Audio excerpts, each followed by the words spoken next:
तो आज हम लोग इम्पल्स वाला पोर्शन करेंगे। इम्पल्स, चेंज इन मोमेंटम, ये सारी चीजों पे बात करेंगे और इनके कुछ क्वेश्चंस भी करेंगे और इस पे बेस्ड क्वेश्चंस प्रैक्टिस भी करेंगे, मतलब घर पे भी प्रैक्टिस करने के लिए देंगे। मैंने वो जो कुछ इक्विलिब्रियम वाले क्वेश्चंस जो हमारे खुद के स्टडी मटेरियल में था, वो मैंने शेयर किया था रात में आप लोगों से। उसको कर लीजिएगा, आज कर लीजिएगा। कल मैंने बहुत लेट उसको शेयर किया था, तो आज उसको खत्म कर, ठीक है। ये the force which act on bodies for short time are called impulsive forces. Impulse क्या करता है? Impulse होता है force acting on an object for a very short time. Very short time का मतलब कि अगर हम लोग let's say फुटबॉल को किक करते हैं, तो जब फुटबॉल को किक करेंगे तो बहुत छोटे टाइम, बहुत कम टाइम तक फुटबॉल हमारे हमारे लेग्स के कांटेक्ट में है। तो बहुत छोटे टाइम में जब फोर्स, बहुत ज्यादा फोर्स तुम लगा देते हो, वो बेसिकली इंपल्सिव फोर्स होता है, उसको इंपल्स कहते हैं। So force which acts on body for short time are called impulsive force. ठीक है, तो ये बहुत इंपॉर्टेंट है। फोर्स ही है but acting for a short time, इसको इंपल्सिव फोर्स कहते हैं। जैसे फुटबॉल को हिट करना है ना, जंप करना, डाइव करना, कैच करना, किकिंग, ये सब, हिटिंग, किकिंग, ये सब सब इंपल्सिव फोर्स के अंदर आता है। N impulsive force does not remain constant. Impulse क्या है? कांस्टेंट नहीं रहता है, ठीक है। जीरो से स्टार्ट होगा, मैक्सिमम पे जाएगा और वापस जीरो पे आ जाएगा। तो इम्पल्स का कभी भी ग्राफ बनाओगे ना, तो इस तरह से दिखेगा, टाइम के साथ वेरी करेगा। मतलब अगर तुम फोर्स और टाइम को प्लॉट करोगे तो इस तरह से कुछ आएगा, फोर्स के साथ, फोर्स टाइम के साथ बढ़ा और उसके बाद फिर से कम पड़ गया, कम हो गया, ठीक है। तो एक पर्टिकुलर टाइम पे मैक्सिमम फोर्स रहता है, इस पर्टिकुलर टाइम, राइट। सो ये हमारा इम्पल्स है। अब फॉर एग्जाम्पल हिटिंग, जंपिंग, तो ये देखो इस टाइम पे टी नॉट पे मैक्सिमम फोर्स है और कितने टाइम तक ये फोर्स लग रहा है तुम देखोगे तो T1 से T2 टाइम तक ये फोर्स लग रहा है। तो इस इंटरवल डेल्टा टी टाइम तक जो फोर्स लग रहा है, राइट। सो तो बेसिकली क्या है, एक dt टाइम में कुछ फोर्स होगा, उसको तुम इंटीग्रेट कर दे तो एफ डी टी का इंटीग्रल इज बेसिकली इम्पल्स, ठीक है। तो ये फॉर्मूला होता है इम्पल्स का, एफ डी टी का integral. So an impulsive force does not remain constant but changes first from zero to maximum and then from maximum to zero. मतलब कि ये देखो, जीरो फोर्स से मैक्सिमम हुआ और मैक्सिमम से फिर से जीरो हो गया यार, ठीक है। This is not possible to measure easily the value of impulsive forces because thus it is not possible to measure easily the value of impulsive force because it changes with time. देखो time के साथ change कर रहा है ना, वो instantaneous force तुमको निकालना बहुत मुश्किल है कि इस टाइम में एग्जैक्टली कितना फोर्स रहा होगा, वो निकालना बहुत मुश्किल है। Impulse of a force is measure of total effect of force. Impulse क्या है? मेजर क्या करता है? इफेक्ट ऑफ फोर्स, पूरे उतने टाइम में जितना फोर्स लगा उसका क्या इफेक्ट होगा, वो मेजर करके बताता है impulse. Now it is given by the product of average force and the time for which the force acts on the body. तो impulse क्या हो गया? Average force into time. Average force into time. So it is given by the product of average force and the time for which the force acts on the body. According to Newton's second law, हमें क्या पता है? देखो force का relation हम लोग को पता है, rate of change of momentum force होता है। ये हम लोगों ने पहली क्लास में पढ़ा था कि force is equal to rate of change of momentum. अब dt को इधर लेके आ जाओ तो ये क्या हो जाएगा? F D T, force F D T is equal to dp हो गया। दोनों तरफ इंटीग्रेट कर दो, इंटीग्रेट कर दोगे तो ये एफ डी टी का इंटीग्रल, ये बेसिकली इम्पल्स है, राइट। मैंने बताया था कि ये इम्पल्स है, इज इक्वल टू डीपी का इंटीग्रल P1 से P2 तक लेट से वेरी कर रहा है। डीपी मतलब change in momentum. Change in momentum कहां से कहां तक वेरी कर रहा है? इनिशियल मोमेंटम P1 था, फाइनल मोमेंटम P2 है, तो इसको हम लोग क्या लिखेंगे? P फाइनल है ना, ये P इनिशियल कर लो, इसको P फाइनल कर लो, ज्यादा अच्छा रहेगा। P final minus P initial मतलब कि चेंज इन मोमेंटम। सो इसका मतलब है भाई कि impulse is equal to change in momentum होता है, ठीक है।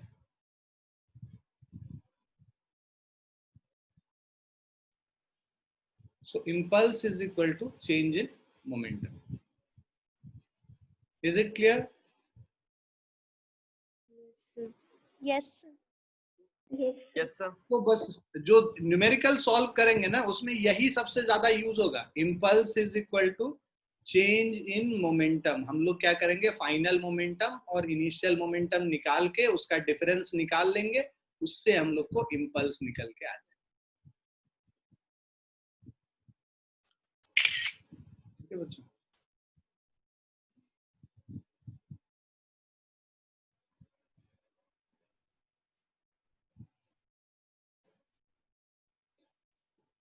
और ये जो केमिस्ट्री वाला प्रॉब्लम है, ये अभिजीत आप ही फेस कर रहे हैं या बाकी बच्चों को भी है? ईशांत, आपको केमिस्ट्री समझ में आती है अच्छे से?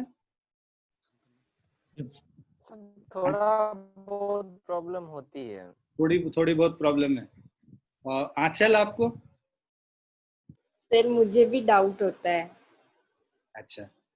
अनुष्का? यस सर, मतलब उतना अच्छे से नहीं समझ आ पाता है सर। अच्छा जी, उतना क्लैरिटी नहीं आता। चेतना Yes. आपको? यस सर, मुझे भी। डिम्पल बेटा? यस सर, थोड़ी प्रॉब्लम होती है। राहुल? यस सर, थोड़ा मोड़ा प्रॉब्लम होता है। ओम? सर कॉन्सेप्ट क्लियर होता नहीं, मतलब बोर हो जाते हैं उसमें तो पूरा। अच्छा, सर थोड़े बूढ़े भी है ना, उतना मजाक भी नहीं करते। सुधांशु? दो सुधांशु है मेरे पास। इतना सीरियस क्लास में सर क्या? हाँ, वो थोड़ा सीरियसनेस ज्यादा हो जाती होगी। चलो हम बात करेंगे सर से। और सुधांशु आप बेटा? Yes sir. दो सुधांशु हैं क्या हमारे पास? एक सुधांशु रंजन है, दूसरा एक और सुधांशु, कि दो दो अलग अलग मोबाइल से आप लोग लॉग इन कर रहे हैं? नहीं सर, हम एक ही मोबाइल से लॉग इन किया है। अच्छा, ये सुधांशु कोई और है दूसरे? Yes sir. दूसरे वाले सुधांशु आप बताइए भाई। पता नहीं चल रहा है। चलिए गुड गुड। मैं क्या करूंगा ना, एक फीडबैक फॉर्म है, उसको मैं भेज दूंगा आप लोग को, ठीक है। कभी कभी क्या होता है कि सीनियर टीचर्स को खुद से आप बोले ना तो उनको बुरा भी लगता है कि सर हमको ही हमेशा बोलते हैं या कुछ भी ऐसा। तो आप लोग अपना एक फीडबैक फॉर्म फिल कर लीजिएगा हर सब्जेक्ट के लिए, हर टीचर के लिए, और वो फीडबैक फॉर्म पे एक बार सर से डिस्कस कर लेंगे। और साथ में एक जूनियर टीचर भी जो है हमारे पास, जूनियर टीचर नहीं है, काफ़ी अच्छी है वो भी, काफ़ी दिन से पढ़ा रही है हम लोग के यहाँ और अच्छा पढ़ाती है, तो उनसे भी क्लास हम लोग कर लेंगे, ठीक है। चलिए बच्चों, गुड।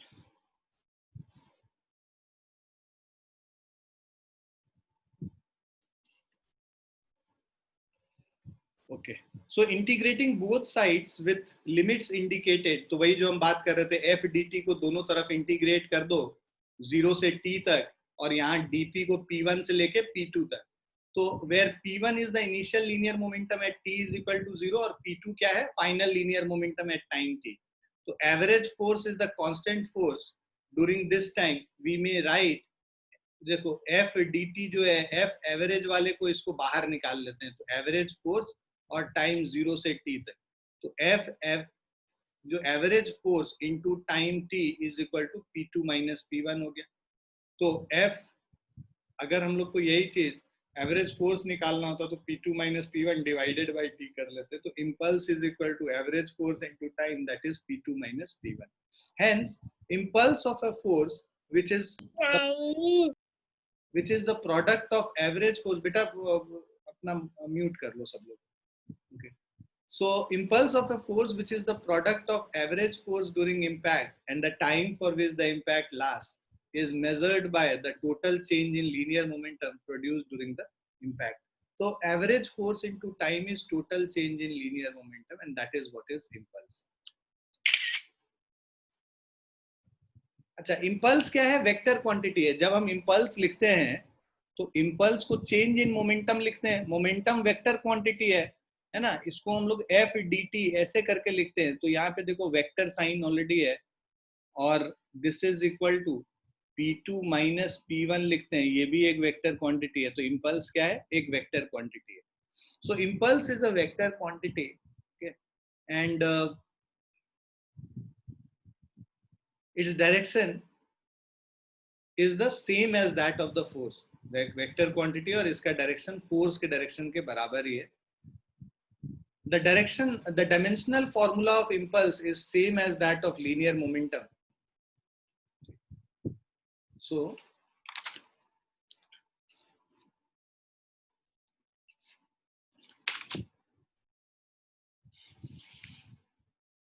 इसका अगर हम लोग डायमेंशनल फॉर्मूला देखेंगे तो एफ डी टी मतलब फोर्स इंटू टाइम हो गया. फोर्स का m1 l1 t माइनस 2 होता है. इसको टाइम से मल्टीप्लाई कर देंगे तो ये t माइनस 1 हो जाएगा. m1 l1 t minus 1. या इसको ऐसे भी सोचा जा सकता है कि मोमेंटम का जो, बिकॉज हम लोग इसको इक्वेट कर रहे हैं मोमेंटम से, principle of homogeneity of dimensions, basically इधर जो राइट साइड में जो डायमेंशन होगा वही लेफ्ट साइड में भी डायमेंशन है.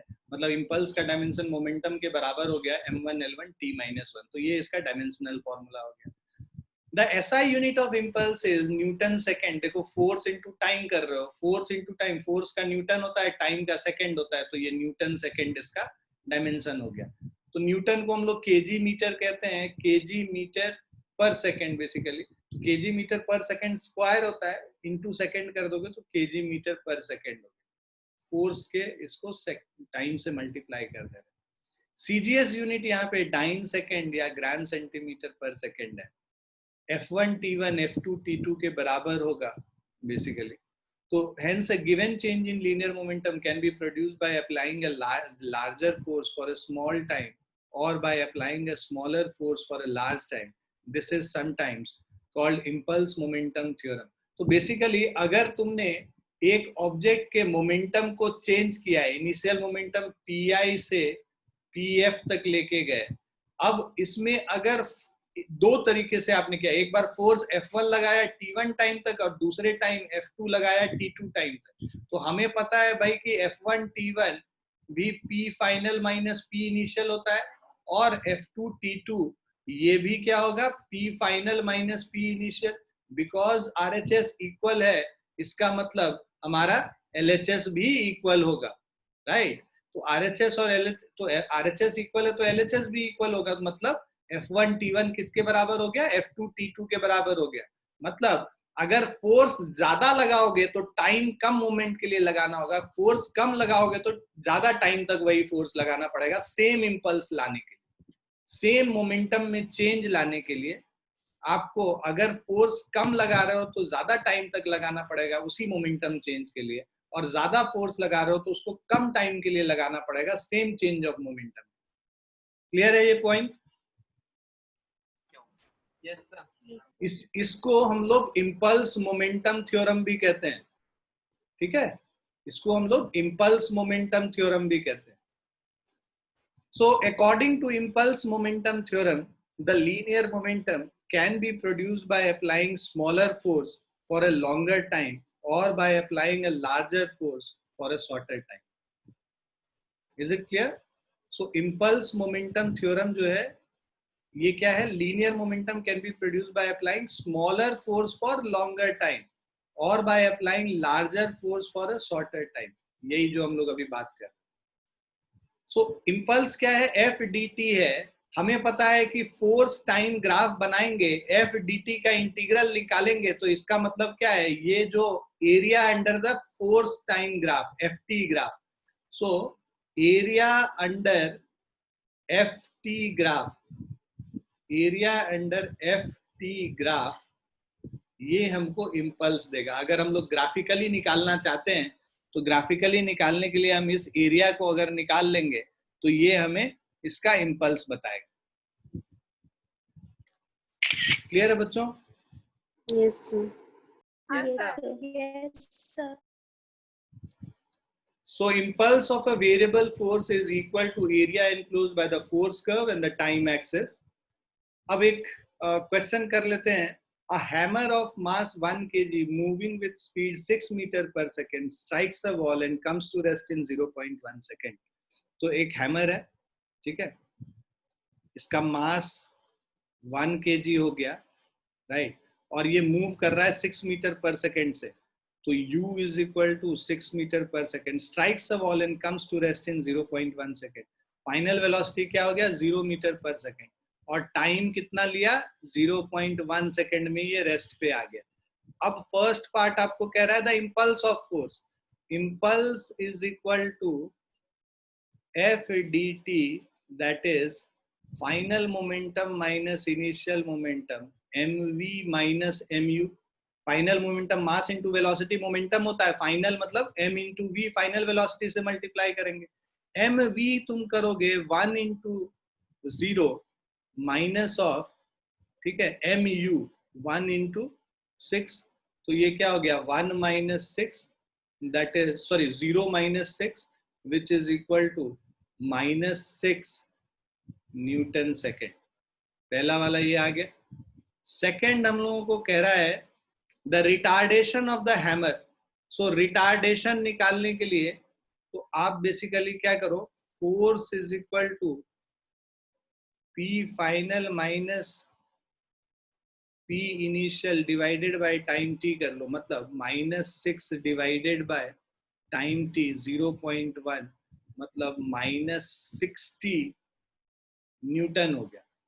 और एक्सेलरेशन करेंगे तो F बाय m होता है -60 बाय 1, -60 मीटर पर सेकेंड स्क्वायर. हमें निकालना क्या? रिटार्डेशन. तो रिटार्डेशन का मतलब खुद ही नेगेटिव साइन होता है, तो इसमें अलग से रिटार्डेशन में नेगेटिव साइन नहीं लिखते हैं. 60 मीटर पर सेकेंड स्क्वायर हो जाएगा रिटार्डेशन. नेगेटिव साइन को ड्रॉप कर देते हैं because retardation itself means negative. अब retarding force that stops the hammer, retarding force -60. तो यहाँ पे भी रिटार्डिंग फोर्स में नेगेटिव साइन हटा देते हैं. Retarding force is equal to 60 Newton.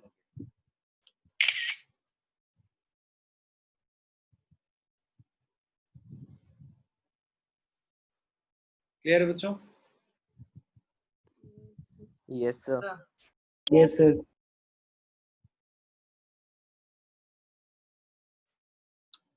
दूसरे क्वेश्चन पे आते हैं. While launching a rocket of mass 2 into 10 to the power 4 kg, a force of 5 into 10 to the power 5 Newton is applied for 10 seconds. So rocket का मास इतना है 2 into 10 to the power 4 kg. Force जो लगा रहे हैं 5 into 10 to the power 5 Newton, applied for कितने second के लिए? 10 सेकंड के लिए. What is the velocity attained by the rocket at the end of 10 second? हम लोग को 10 सेकंड के बाद इसका वेलोसिटी निकालना, ठीक है.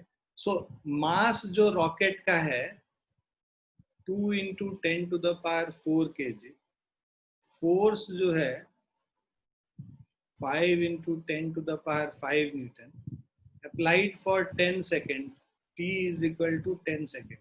Velocity attained by the rocket at the end of 10 seconds. हम लोग को फाइनल वेलोसिटी निकालना है. इनिशियल वेलोसिटी तो रेस्ट से ही शुरू हुआ 0 मीटर पर सेकेंड. तो हमें पता है F is equal to mv minus mu divided by time t. Change in momentum by time taken is force. मतलब 5 into 10 to the power 5, 2 into 10 to the power 4, common ले लो बाहर मास को, तो इसको क्या लिख सकते हैं? m times v minus u upon t. तो मास को बाहर ले लिया, v माइनस u, v निकालना है -0 डिवाइडेड बाय 10. तो ये जो है इसको कैंसिल करेंगे तो 10 to the power 3 आएगा. इसको कैंसिल करोगे 10 to the power 2 आएगा. 500 by 2 is 250 is equal to v. So that means v is equal to 250 meter per second.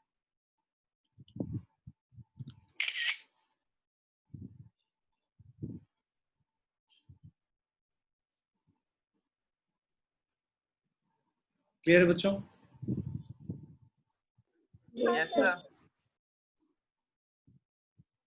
Now applications of concept of impulse. Impulse का concept का application क्या क्या है भाई? Cricket player lowers his hand while catching a cricket ball. तो change in momentum, force in time into time होता है. तो अगर हम लोग change in time को जब बढ़ा देते हैं तो force क्या हो जाएगा? कम हो जाएगा, right? अभी तुरंत हमने देखा F1 T1 is equal to F2 T2 होता है. तो अगर टाइम इंक्रीज कर दोगे, जब बॉल को हम कैच करते हैं अपना हाथ पीछे लेके जाएंगे, ज्यादा टाइम तक हमारे हाथ में बॉल रहेगा, मतलब कि बॉल का जो मोमेंटम जीरो हो रहा है उसका टाइम हम लोग इंक्रीज कर देते हैं. तो जो change in momentum by time taken है, टाइम को तुम इंक्रीज कर दोगे तो फोर्स क्या हो जाएगा? वो डिक्रीज हो जाएगा, राइट? तो अगर आप इसको ऐसे लिखो कि force is equal to dp upon dt, change in momentum by time taken. तो टाइम को अगर हम डिक्रीज कर रहे हैं तो f क्या हो जाएगा? बिकॉज ये डिनोमिनेटर में इनवर्सली प्रोपोर्शनल है, फोर्स और टाइम इनवर्सली प्रोपोर्शनल है, तो मतलब टाइम अगर डिक्रीज करोगे तो फोर्स क्या होगा? बढ़ जाएगा. और टाइम को अगर इंक्रीज करोगे, जो कि हम लोग कर रहे हैं, अगर हाथ को पीछे ले जाते हैं ज्यादा टाइम तक तो टाइम को इंक्रीज करेंगे तो फोर्स क्या हो जाएगा? डिक्रीज कर जाएगा, राइट? क्योंकि इनवर्सली प्रोपोर्शनल. ऐसे भी अभी तुरंत हम लोगों ने पढ़ा था F1 T1 is equal to F2 T2, impulse momentum theorem. तो यहाँ पे क्या है? इफ सो F1 by या F2 by F1 is equal to T1 upon T2, inversely proportional है. तो अगर तुम्हारा T1 T2 से बड़ा होगा तो F1 जो है F2 से कम होगा, राइट? सो ये हमारा इनवर्स प्रोपोर्शनल रिलेशन है. और इसी से आप ये एक्सप्लेन कर सकते हो क्रिकेटर अपना हाथ पीछे क्यों ले जाता है कैच करने से. हम लोग बॉल कैच करते हैं तो हाथ पीछे ले जाते हैं ना, हम लोग को सिखाते हैं कोच कि भाई हाथ ऐसे पीछे लेके जाने, ऐसे पकड़ नहीं लेने एक ही जगह पे, है ना. हम लोग लगान वाले वो तो है नहीं, लगान में एक था ना मोटा सा, वो ऐसे बॉल को पकड़ लेता था. देखे हो कि नहीं लगान पिक्चर? यस सर, देखे हैं. वो जिसका दाढ़ी बड़ा बड़ा था वो ऐसे बॉल को पकड़ लेता था. तो वो तो खैर इंसान नहीं था, हम लोग इंसान है तो हम लोग को हाथ पीछे करना पड़ता है. जितने टाइम तक करोगे तो हाथ में चोट कम लगेगी अगर क्रिकेट बॉल से खेल रहे हैं. हम लोग तो अब तो कहाँ कोई क्रिकेट बॉल से खेलता है. तुम लोग भी कॉस्को से ही खेलते होगे हमको लगता है. हाँ यस सर. चलिए, कहाँ रंगभूमि में मैदान में खेलते हो? नहीं सर, घर के पास ही है एक फील्ड. घर के पास. हम लोग जब छोटे थे तो रंगभूमि मैदान में खेलने जाते थे. किसका यहाँ से बहुत दूर पड़ जाता है ना, रामबाग से वहां जाना. किसका बॉल किसके पास जाता था पता ही नहीं चलता था. इतना ना वहां पे पिच हो जाता था कि इसका बॉल उसके पास, कभी पता फील्डर दूसरे का ही बॉल पकड़ लिया. चलो भाई. So when a person falls from a certain height on a cemented floor, the floor does not yield. देखो क्या होता है कि अगर एक आदमी सीमेंटेड फ्लोर पे गिरेगा तो उसको चोट ज्यादा लगती है. क्यों चोट ज्यादा लगती है? क्योंकि उसका स्पीड अचानक से जीरो हो जाता है. मोमेंटम जो उसका है, ऊपर से गिरेगा तो मोमेंटम इंक्रीज करेगा, और जैसे ही वो जमीन पे गिरा ठप, तो वहीं पे उसका मोमेंटम जीरो हो गया, राइट? तो इंस्टेंटली मोमेंटम जीरो हो जाता है. तो टाइम बहुत कम होता है जिसमें मोमेंटम उसका जीरो हो जाता है, इसीलिए इम्पैक्ट बहुत ज्यादा होता है, फोर्स बहुत ज्यादा लगता है और चोट भी काफी ज्यादा आती है. और यही अगर एक सैंड, हीप ऑफ सैंड पे कोई गिरे, या नीचे अगर कोई कुशन है, तो उसके वजह से, कुशन की वजह से क्या होगा? उसका जो, जब वो गिरेगा तो वो जो उसका मोमेंटम है अचानक से जीरो नहीं होगा, धीरे धीरे जीरो होगा, क्योंकि उसके पास जगह होगा नीचे जाने का. नीचे जाते जाते वो स्पीड स्लो होगा कांटेक्ट में आने के बाद, और थोड़े टाइम के बाद वो रुकेगा, है ना. उसके अंदर धंसने के बाद रुकेगा, अंदर जाने के बाद रुकेगा. तो उससे क्या है? टाइम ऑफ इम्पैक्ट इंक्रीज हो गया, जिसके वजह से फोर्स कम लगता है और उसको चोट भी कम आती है. China wares and glass wares are wrapped in paper or straw pieces. तो बेसिकली ये जितना चीनी मिट्टी का जो बर्तन है, ये सब जो बेचने आते हैं या जब खरीदने जाते हैं तो देखो वो सब ना, वो जो पुआल पुआल ही कहते हैं ना उसको, जो वो घास फूस जैसा जो होता है उसमें वो लपेटा Yes. हुआ है, राइट, जिससे कि वो अगर गिरे भी तो उस पर इम्पैक्ट नहीं आए और वो उसको मतलब अचानक से उसका मोमेंटम जीरो ना हो और उस पर ज्यादा इम्पैक्ट नहीं और वो टूटे। फोर्थ वाला कह रहा है the vehicles like scooter, car, bus, truck etcetera are provided with shockers.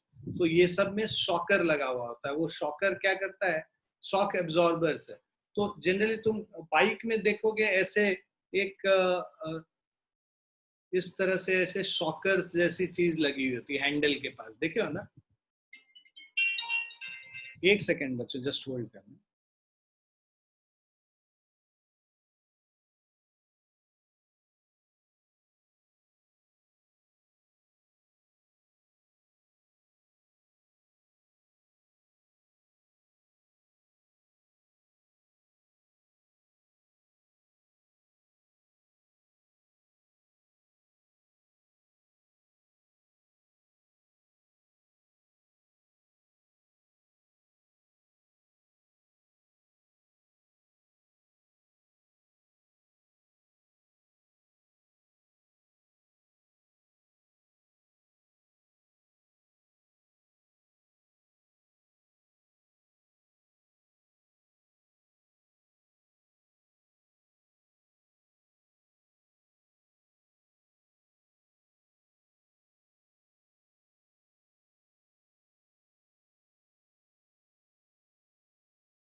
हाँ जी बच्चों, तो ये व्हीकल और स्कूटर में आप देखे होंगे इस तरह से सॉकर लगा होता है हैंडल के पास। ऑब्जर्व किया आप लोगों ने? जो स्कूटर और बाइक में लगा हुआ रहता है अलग से। तो इससे क्या होता है कि इम्पैक्ट, जब मान लीजिए किसी गड्ढे में आपका बाइक अचानक से चला जाता है या फिर रोड ठीक नहीं है, तो वहां पे क्या है कि ये पहले स्प्रिंग कंप्रेस करेगा, तो ये अचानक से आप पे इम्पैक्ट नहीं आएगा, आपके हैंडल पे जर्क नहीं आएगा। वो स्प्रिंग जो है कंप्रेस और इलोंगेट करके ये आपके शॉक को एब्जॉर्ब कर लेगा। ठीक है, टाइम को इंक्रीज कर देता है, इम्पैक्ट के टाइम, तो जिससे कि आपको जो है स्मूथ राइड मिलता है। उसी तरह bogies of the train are provided with buffers. तो सीवियर जर्क अवॉइड करने के लिए उसमें बफर्स लगे हुए होते हैं। तो बफर्स क्या करता है, बफर मतलब वो जगह छोड़ा हुआ होता है, राइट, इनके बीच में। तो वो उससे क्या है कि जो सीवियर जर्क्स नहीं लगता, अचानक से ट्रेन रुकता है या फिर कुछ ऐसे होता है। उसके अलावा it is difficult to catch a cricket ball then to catch a tennis ball. Cricket ball का मास ज्यादा होता है, इवन दो दोनों का वेलोसिटी सेम है, बिकॉज क्रिकेट बॉल का मास ज्यादा है और टेनिस बॉल का मास कम है। तो इसके वजह से मोमेंटम क्रिकेट बॉल का ज्यादा होता है। मोमेंटम क्रिकेट बॉल का ज्यादा होता है तो उसको रोकना भी उतना ही डिफिकल्ट होता है, ज्यादा फोर्स लगाना पड़ता है और चोट भी ज्यादा आती है। उसके अलावा in a head on collision between two vehicles, change in linear momentum is equal to sum of linear momenta of two vehicles. So as time of impact is small, an extremely large force develop which causes damage to the vehicles. तो basically क्या है कि दो vehicle जब दोनों opposite direction में move कर रहे होते हैं तो उन जब वो इम्पैक्ट होता है, राइट, तो उसमें क्या है कि m1 जो इसका मोमेंटम होगा और इसका मोमेंटम, दोनों मोमेंटम अचानक से जीरो हो जाता है और उसके वजह से बहुत ज्यादा फोर्स डेवलप होता है और इम्पैक्ट की वजह से बहुत डैमेज होता है। और डैमेज ज्यादा किसको होगा, जिसका मास कम है उसको डैमेज ज्यादा होगा। Damage to the lighter vehicle will be more than damage to the heavier vehicle. अब an athlete is advise to come to stop slowly, अचानक से जब रेस खत्म करता है तो थोड़ा दूर आगे तक दौड़ता हुआ जाता है, दैट इज बिकॉज कि अचानक से अगर वो जीरो अपना मोमेंटम को कर देगा तो फोर्स बहुत ज्यादा उसके लेग्स और जो जॉइंट्स हैं उन सब पे फोर्स ज्यादा अप्लाई होगा और इससे उन लोग को इंजरी हो सकता है, इसीलिए वो थोड़ी दूर तक आगे तक दौड़ते हुए जाते हैं उस इम्पैक्ट को कम करने के लिए। अब कुछ क्वेश्चंस हम लोग प्रैक्टिस करते हैं इस कॉन्सेप्ट पे। तो हमारा फिफ्थ एग्जांपल है, ये कह रहा है the velocity of a particle of mass 2 kg is given by, velocity देखो टाइम डिपेंडेंट है, यहाँ पे टाइम का रिलेशन है वेलोसिटी, तो v is equal to ATI plus BT square J, find the force acting on the particle at any instant. Mass जो है ये हमारा 2 kg हो गया, ठीक है। सो अब velocity of a particle of mass 2 kg is given by velocity this, find the force acting on the particle at any instant। तो हम लोग को फोर्स निकालना है, force is equal to mass into acceleration होता है। एक्सेलरेशन निकालने के लिए आप क्या कीजिए, dv अपॉन dt कर दीजिए। सो एक्सेलरेशन क्या होता है, dv अपॉन dt होता है, तो a is equal to dv upon dt, differentiation of AT plus ATI plus BT square J। इसको डिफरेंशिएट कर देंगे, A कांस्टेंट है, राइट। सो A कांस्टेंट है, ये हमारा हो जाएगा, A बाहर आ जाएगा, dt upon dt I cap plus B constant बाहर आ जाएगा, differentiation of T square with respect to time J हो गया।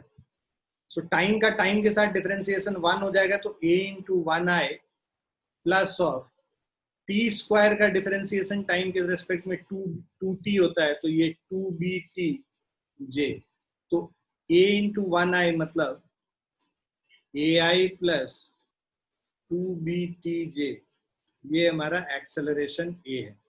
एक्सेलरेशन a हो गया, F is equal to m into a होता है, मास से मल्टीप्लाई कर दो, मास 2 kg है तो ये 2ai प्लस 4btj हो जाएगा, तो ये हमारा फोर्स हो जाएगा। क्लियर है? Yes, sir. Yes, sir.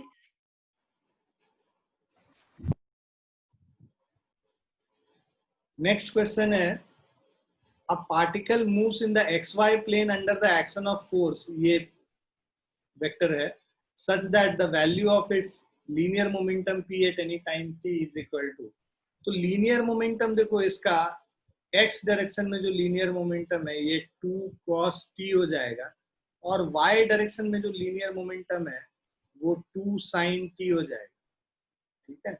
The value angle theta between p and f at that time t is given as, तो अब देखो px और py दे रखा है, तो आपका जो net momentum p is equal to vector form में लिखोगे तो pxi प्लस pyj हो गया, तो momentum p is equal to 2 cos ti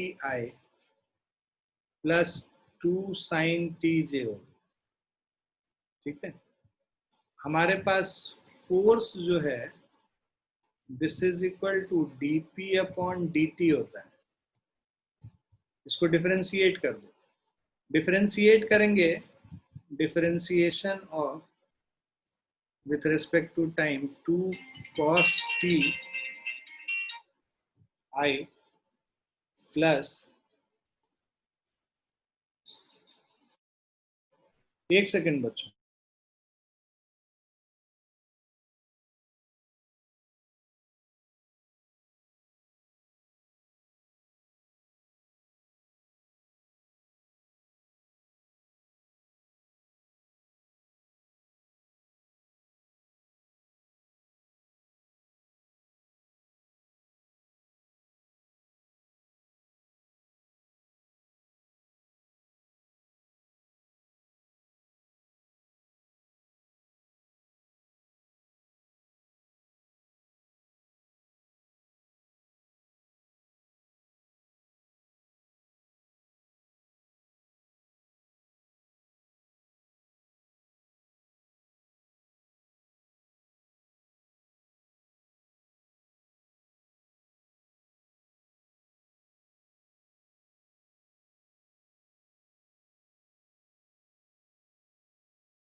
sorry बच्चों, सब जगह मेरा नंबर दिया हुआ है। पूर्णिया के पेरेंट्स भी हम ही को फोन करते हैं, वहां पे ऑफिस बंद है और ऑफिस खुला हुआ है। पता नहीं हम यहाँ नोएडा से कैसे खोलेंगे office.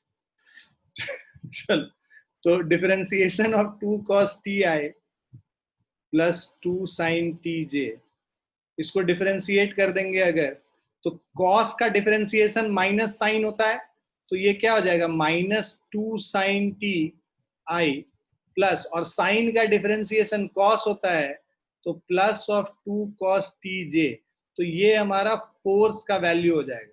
F is equal to -2 sin ti plus 2 cos tj। हम लोग को क्या निकालना है यहाँ पे, angle between P and force. तो ये है देखो हमारा मोमेंटम का वैल्यू, और ये है हमारा फोर्स का वैल्यू। एंगल कैसे निकालते हैं दो वेक्टर के बीच में, कौन बताएगा मुझे? दो वेक्टर, डॉट प्रोडक्ट। हाँ, डॉट प्रोडक्ट से निकालते हैं। बहुत बढ़िया, तुम लोग तो हम बहुत इंटेलिजेंट बच्चे हो। तो भाई P और F के बीच में अगर हम लोग को एंगल निकालना है, तो cos theta is equal to P dot F divided by P का मैग्नीट्यूड और F का मैग्नीट्यूड, राइट। तो अब अगर हम लोग P डॉट F कर लें पहले, ठीक है, P डॉट F मतलब 2 cos ti plus 2 sin tj, dot product इसका निकाल रहे हैं, -2 sin ti plus of 2 cos tj, और नीचे अंदर जो है ये जो मैग्नीट्यूड मतलब 2 cos t का whole square plus 2 sin t का whole square into root under -2 sin t का whole square plus 2 cos t का whole square. So this is, यहाँ पे 2 cos t और 2 sin t को मल्टीप्लाई कर लेंगे, -4 sin t into cos t, ठीक है, i को i से मल्टीप्लाई करते हैं, j को j से कर लेंगे, plus of 4 sin t into cos t divided by root under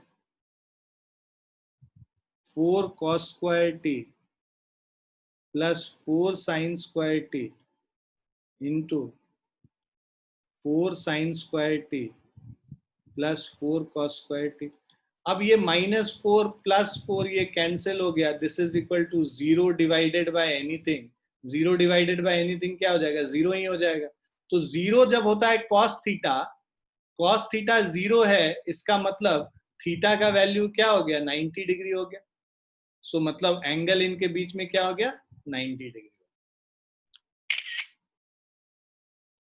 clear है? Yes, sir. Yes.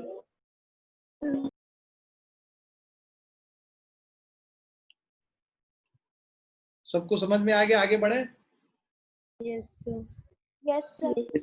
चलिए 7th वाला कह रहा है, a ball moving with a velocity u strikes a wall and rebounds with velocity v। मतलब कि यहाँ पे एक वॉल है और एक बॉल इधर से जा रहा है, right, moving with a velocity u, मतलब इनिशियल वेलोसिटी u है, और टकराने के बाद इसका वेलोसिटी इस डायरेक्शन में, rebounds with a velocity v। If impact lasted for t second, कितने टाइम तक हुआ, t सेकेंड तक इम्पैक्ट हुआ, देन एवरेज फोर्स, सो देखो F average into time t is equal to final momentum minus initial momentum, right. तो अगर हम लोग, है ना, इनिशियल मोमेंटम को इस डायरेक्शन में, मतलब इनिशियल डायरेक्शन, ये जो डायरेक्शन है इसको पॉजिटिव अगर हम लेते हैं, इनिशियल मोमेंटम का डायरेक्शन, सो देखो F average into time is equal to final momentum क्या है, माइनस ऑफ mv होगा, राइट, और initial momentum minus of mu हो गया, राइट। सो ये F average is equal to minus sign common ले लो mv plus mu upon T. ये नेगेटिव साइन बेसिकली क्या बताता है, ये हम लोगों को डायरेक्शन ऑफ फोर्स को बता रहा है। तो अगर बस हम लोग को मैग्नीट्यूड निकालना होगा, डायरेक्शन ऑफ फोर्स देखो क्या है, इससे आके टकराएगा तो दीवार इस बॉल पे किधर फोर्स लगाएगा, लेफ्ट की तरफ लगाएगा ना। इम्पैक्ट जो होगा है ना, एवरेज फोर्स जो बॉल पे लगेगा वो लेफ्ट डायरेक्शन में लगेगा, इसीलिए नेगेटिव साइन है। तो अगर हम लोग को बस मैग्नीट्यूड बताना है, यहाँ पे बोला नहीं है क्वेश्चन में, बट यहाँ पे कहीं पे भी बाहर नेगेटिव साइन नहीं लगा हुआ है, तो मतलब बस मैग्नीट्यूड पूछ रहा है आपसे, तो m टाइम्स f एवरेज का magnitude will be equal to mv plus mu divided by t हो जाएगा। ठीक है, तो mv plus mu divided by t मतलब ऑप्शन 1। क्लियर है सभी बच्चों को? Yes Yes. Sir. Next question आते हैं। इस तरह का क्वेश्चन काफी पूछा जाता है, जो हम लोग एवरेज फोर्स इनटू टाइम वाला जो अभी पिछला एग्जांपल किया और ये जो एग्जांपल अभी करेंगे, इस तरह के क्वेश्चंस काफी एग्जाम्स में पूछे जाते हैं। तो इसीलिए इस तरह के क्वेश्चन पे बहुत मास्टरी करना है। मैं आज जो 20 क्वेश्चन दूंगा वो इसी सब पे बेस्ड होगा, तो उसको अच्छे से तैयार करेंगे। Okay, so 100 gram iron ball having a velocity of 10 meter per second collides with a wall at an angle 30 degree and rebounds with the same speed and at the same angle। मतलब ये हमारे पास एक दीवार है,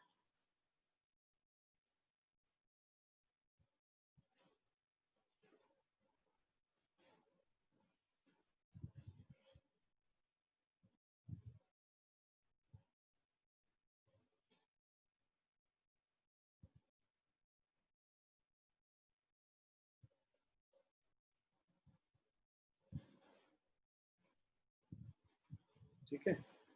तो ये मास जो ball का है m इज इक्वल टू 100 ग्राम दे रखा है, केजी में कन्वर्ट करोगे तो 0.1 kg हो जाएगा 1000 से डिवाइड करके।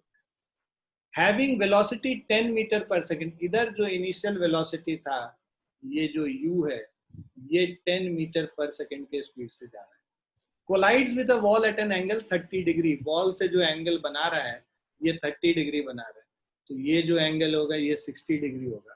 ठीक है, if the period of contact and rebounds with the same speed and same angle, speed भी same है rebound का, मतलब ये जो v है ये भी सेम 10 मीटर पर सेकेंड ही है, और जो एंगल है वो भी एंगल से मतलब 30 है और ये 60 degree. if the period of contact between the ball and the wall is 0.1 second, तो टाइम ऑफ इम्पैक्ट जो है 0.1 सेकेंड तक इम्पैक्ट होता है। Then the force experienced by the wall is equal to, so force हम लोग को निकालना है। देखो इम्पैक्ट किधर होगा, जो इसके परपेंडिकुलर डायरेक्शन में होगा उधर ही इम्पैक्ट होगा। इस डायरेक्शन में जो वॉल का के पैरेलल वाला डायरेक्शन है, जिस स्पीड से आ रहा था उसी स्पीड से निकल जाएगा, उधर तो कोई इम्पैक्ट हो नहीं रहा है। इम्पैक्ट इस डायरेक्शन में है तो इनिशियल मोमेंटम इस डायरेक्शन में और फाइनल मोमेंटम इस डायरेक्शन में निकालते हैं, तो force is equal to, force will be rate of change of momentum by time, या so force is equal to change in momentum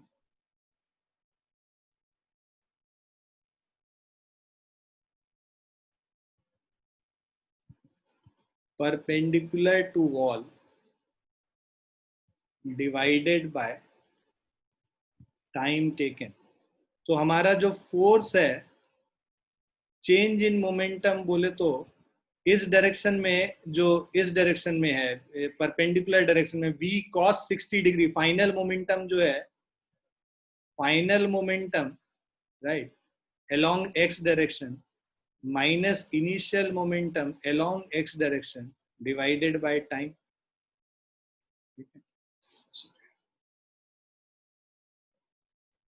सो इससे फाइनल मोमेंटम जो x डायरेक्शन में है, this is mv cos 60 degree minus of mu cos 60 degree divided by time t। So v क्या है, negative है। Right side को, इस direction को अगर हम लोग पॉजिटिव लेते हैं तो जो v है वो नेगेटिव होगा। So mass 0.1 into 10 into cos 60 degree मतलब 1/2 minus sign minus of 0.1 into 10 into 1/2 divided by total time 0.1। तो देखो ये 0.1 कॉमन लेके इस 0.1 से कट कर लो, 10/2 5 माइनस 5 माइनस 5 माइनस 10 हो गया। तो ये -10 न्यूटन फोर्स लग रहा है यहाँ, ठीक है। So force experience by the wall is, negative sign उसका डायरेक्शन बताता है, तो एवरेज फोर्स जो होगा वो, तो इसका अगर हम लोग को एफ एवरेज का मैग्नीट्यूड निकालना है तो दैट विल बी 10 न्यूटन।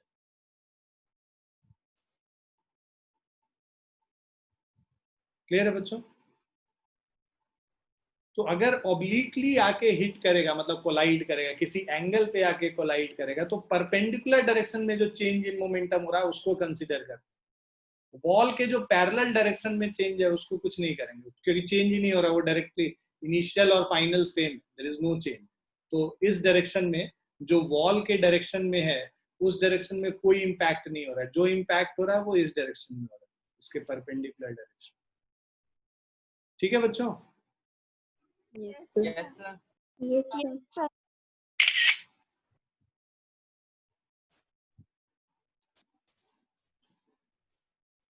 अब 9th क्वेश्चन है, फोर्स दे रखा है 6i - 8j + 10k Newton applied to a body accelerates it by 1 meter per second square. What is the mass of the body?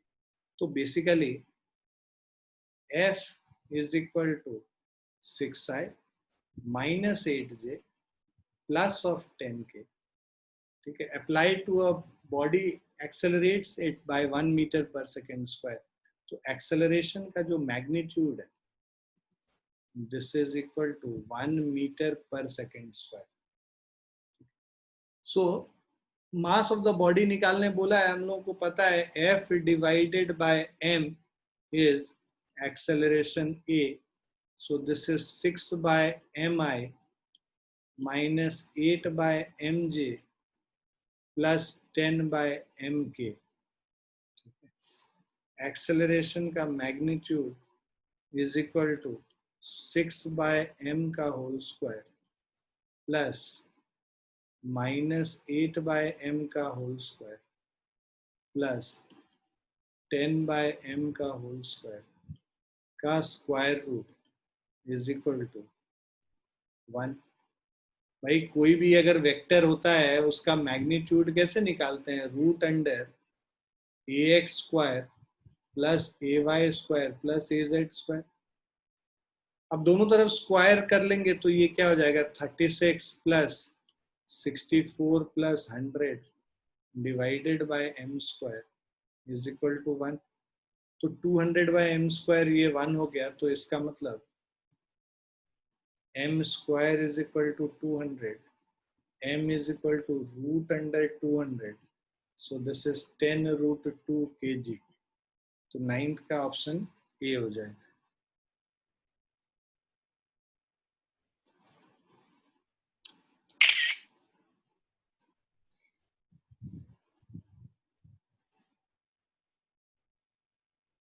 Clear है बच्चों? Yes, Yes, sir. sir. Yes, sir. Next वाला देखेंगे, car of mass 1000 kg moving with a velocity of 18 km/h is stopped by a force of 1000 newton. The distance covered by it before coming to rest is, so car का mass is equal to 1000 kg moving with a velocity v is equal to 18 km/h, ठीक है। इसको हम लोग लिख लेंगे 18 × 5/18, so which is 5 meter per second. Okay. So is stopped by a force of 1000 Newton. So force हम लोग 1000 Newton लगा के stop कर। Distance covered by it before coming to rest. तो देखो एक्सेलरेशन क्या होगा, F/m होता है, फोर्स है हमारा 1000, मास भी है 1000, तो जो एक्सेलरेशन है 1 मीटर पर सेकेंड स्क्वायर हो गया। एक्सेलरेशन बोले तो डिसेलरेशन, ठीक है। अब ये इनिशियल वेलोसिटी से मूव कर रहा था, मूव इससे कर रहा था, इसको कमिंग टू रेस्ट, मतलब ये देखो ये इनिशियल वेलोसिटी u लिख लो, और हमारा v क्या है, 0 हो गया। तो और एक्सेलरेशन दे रखा है, हम लोगों को डिस्टेंस कवर्ड निकालना है, तो v square is equal to u square plus 2as निकाल लेते, लिख लेते हैं। v स्क्वायर मतलब 0 square is equal to 5 square. Acceleration यहाँ नेगेटिव, डिसेलरेट कर रहा है, स्टॉप कर रहे हैं, डिसेलरेशन होगा तो -2 × 1 × s हो गया। तो this is s is equal to 25/2, that is 12.5 metre. Option 3, ये तो इजी क्वेश्चन है।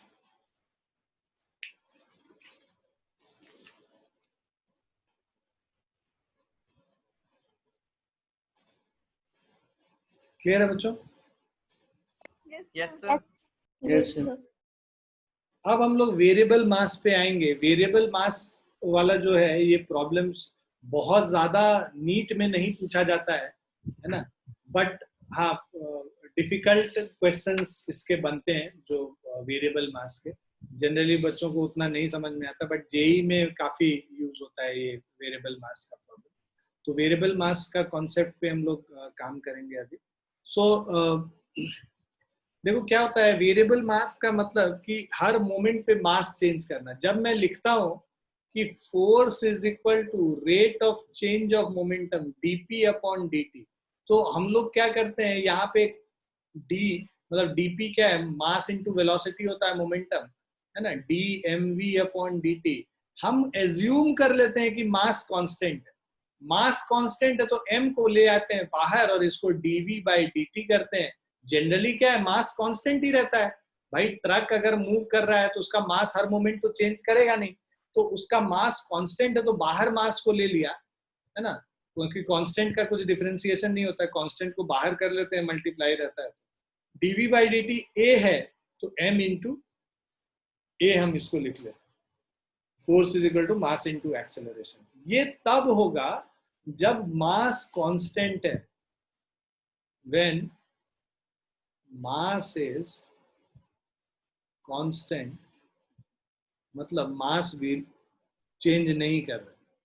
तो जब मास कांस्टेंट है तब उस केस में फोर्स F जो है this is equal to mass into acceleration. Clear है बच्चों?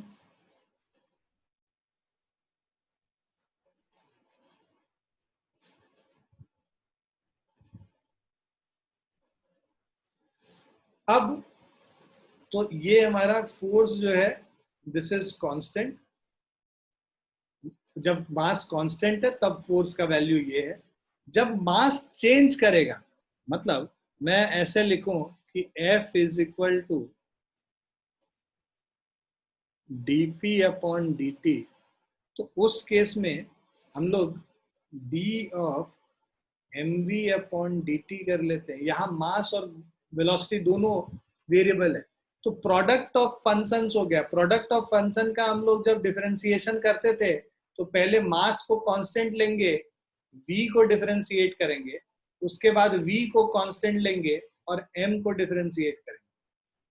तो m dv/dt plus v dm/dt ये पूरा फोर्स हो जाएगा। ठीक है, यहाँ पे क्या है, मास भी वेरिएबल है, when mass is variable.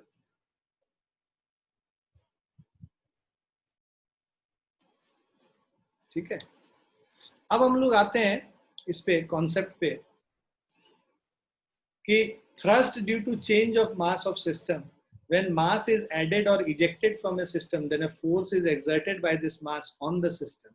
This force is called thrust. dm/dt is rate of change of mass of the system. V relative is velocity, relative velocity of separating mass with respect to system. So force of thrust is given as V relative dm/dt. तो ये जो v dm/dt हम लोग कर रहे हैं, ये वाला जो तो यहाँ पे रिलेटिव वेलोसिटी यूज करते हैं। तो रिलेटिव वेलोसिटी इंटू dm/dt, ये फोर्स ऑफ थ्रस्ट है, राइट, ये फोर्स ऑफ थ्रस्ट है because of the change in mass. Above expression can be derived by using principle of conservation of linear momentum. We will study about it in coming chapters.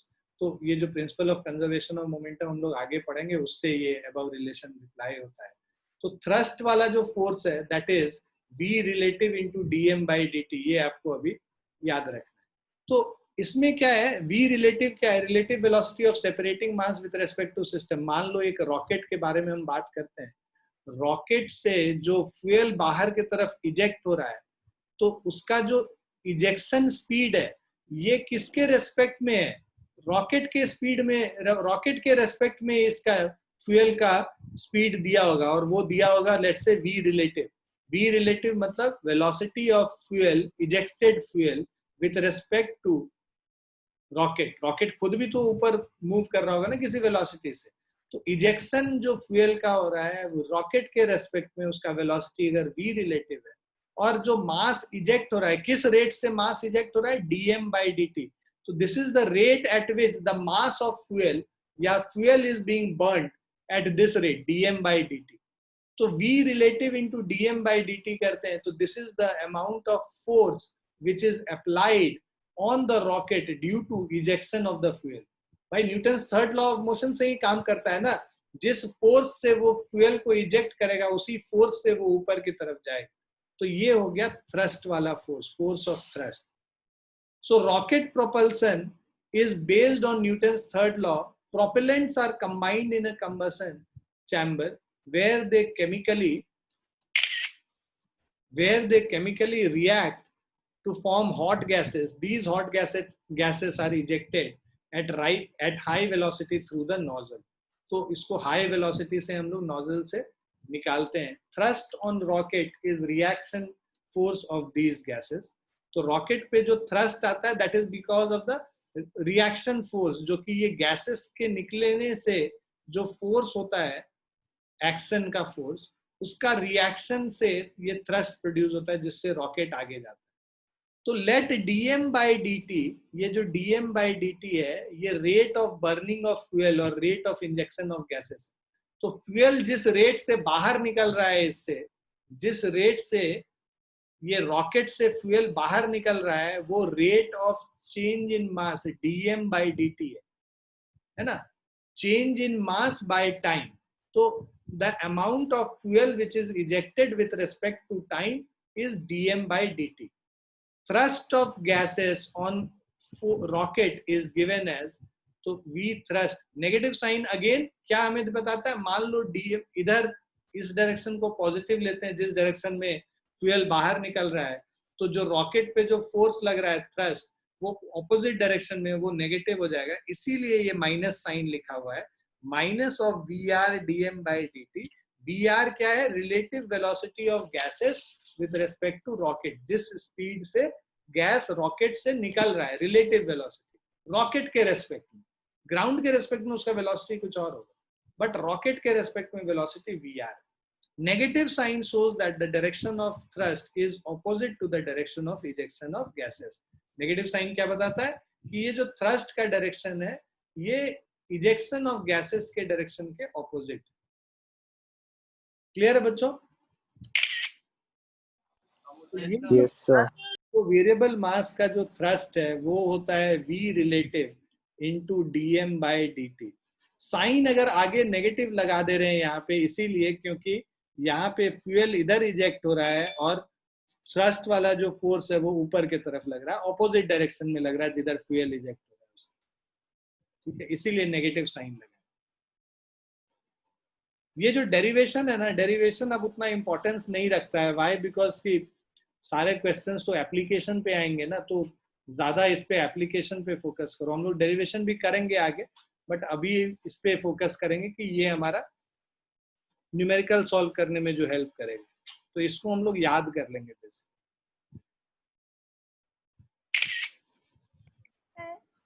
हाँ जी बेटा, sir fourth को जो exam होगा उसमें सिर्फ numericals आएगा? Numerical और concept based question MCQ होगा बस, जैसा क्वेश्चन तुम्हारे अनामिका ने पूछा है ना, तो जैसा क्वेश्चन तुम्हारे नीट में आता है सेम टू सेम लेवल का क्वेश्चन होगा। नीट में मिक्स होता है, मतलब कुछ न्यूमेरिकल होता है, ठीक है, और कुछ होगा तुम्हारा जो concept based question. Concept based question में बेसिकली तुमको एग्जाम्पल एक अगर हम बताएं, रुको एक मिनट बताएं इधर।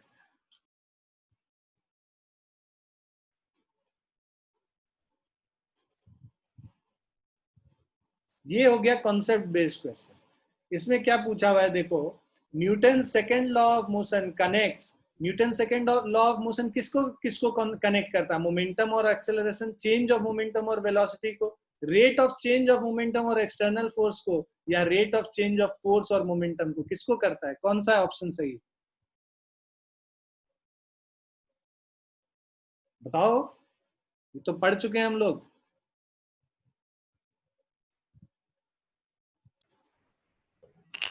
सेकंड। सेकंड किसने बताया?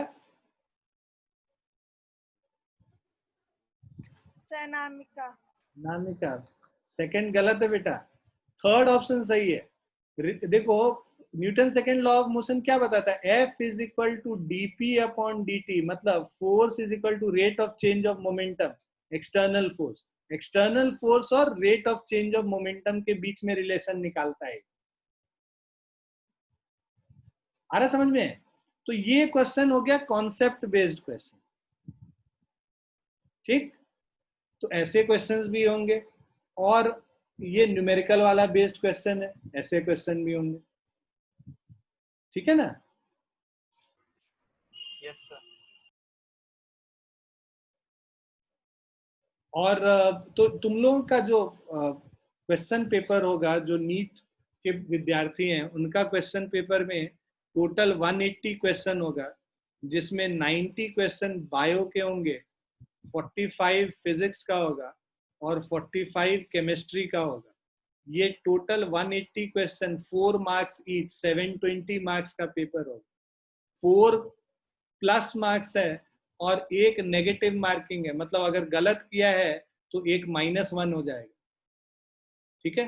तो नेगेटिव मार्किंग भी होगा। जो IIT के बच्चे हैं उनके 75 क्वेश्चंस होंगे, 25 फिजिक्स में होंगे, 25 केमिस्ट्री में होंगे और 25 मैथ्स में होंगे, ठीक है।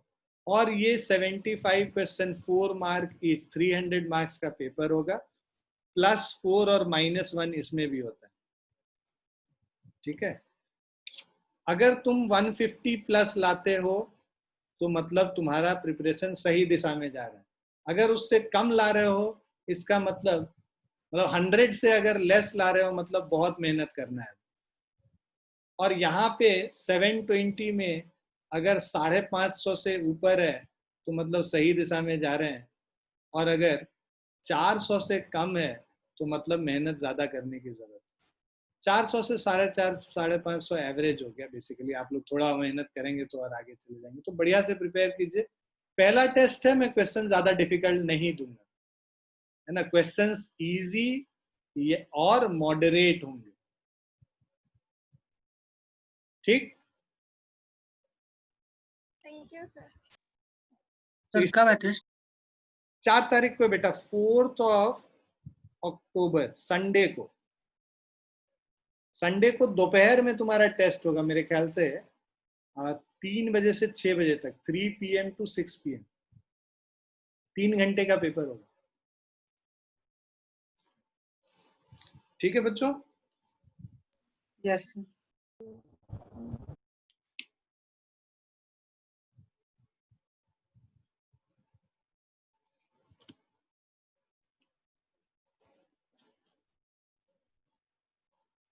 तो ये हम लोग कर रहे थे।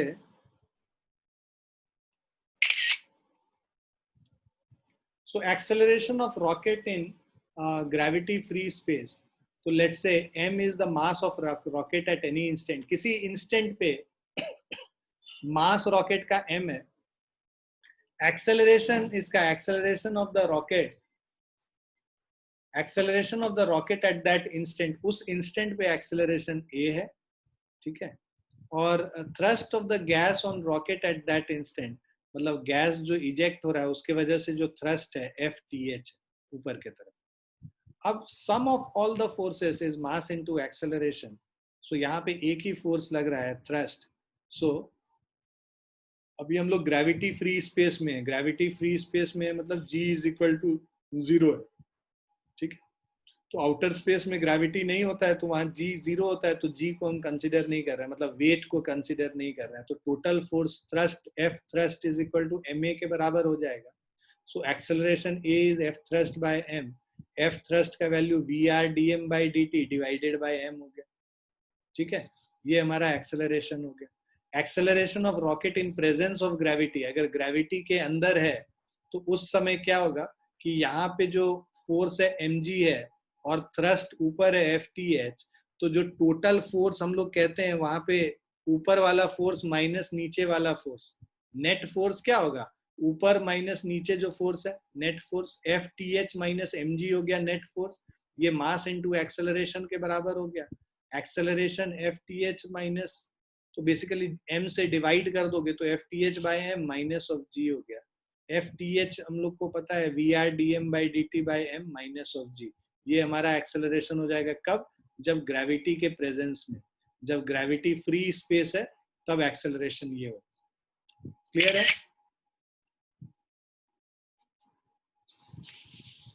क्लियर है बच्चों? यस वेलोसिटी ऑफ रॉकेट अगर हम देखें तो velocity of rocket when mass of rocket is m0, मान लो जब मास m0 था वेलोसिटी v0 था, बाद में मास m हो गया वेलोसिटी v हो गया। It can be prove that in absence of gravity तो v is equal to v0 plus vr ln m0 by m। तो ये बेसिकली क्या है, ये हम लोग प्रूव करेंगे जो नेक्स्ट क्लास में ना, मैं तुम्हें ये वेरिएबल मास का ये प्रूव करके दिखाऊंगा, जहां पे final velocity v is equal to initial velocity plus relative velocity of जो फ्यूल है which is coming out, lawn, मतलब लॉन क्या होता है, log to the base e को हम लोग क्या लिखते हैं, लॉन लिखते हैं, ठीक है। तो logarithm, natural logarithm m0 by m, m0 initial mass है और m फाइनल मास है, तो ये रिलेशन होता है वेलोसिटी और मास के बीच में, ठीक है। ये डेरिवेशन हम अगली क्लास में तुमको बताएंगे, अभी तो टाइम नहीं है, तो I will tell you how to derive this, ठीक है। अदरवाइज मन में तुम्हारे खटका लगा रहेगा कि ये पता नहीं कहाँ से आ गया, तो एक बार इसको अच्छे से समझ लेंगे, कर लेंगे, तब तुमको अच्छे से क्लैरिटी से सारा समझ में आएगा, ठीक है। ठीक है बच्चों, सो विल स्टॉप हियर, और थोड़े बहुत बेसिक क्वेश्चंस मैं तुम्हें आज भेजूंगा करने के लिए, कल भी मैंने भेजे थे वो भी कर लेना, और कुछ क्वेश्चंस आज भी भेजेंगे वो भी कर लेना, ठीक है। ठीक है, I will stop here for the day then. किसी को कोई डाउट तो नहीं है?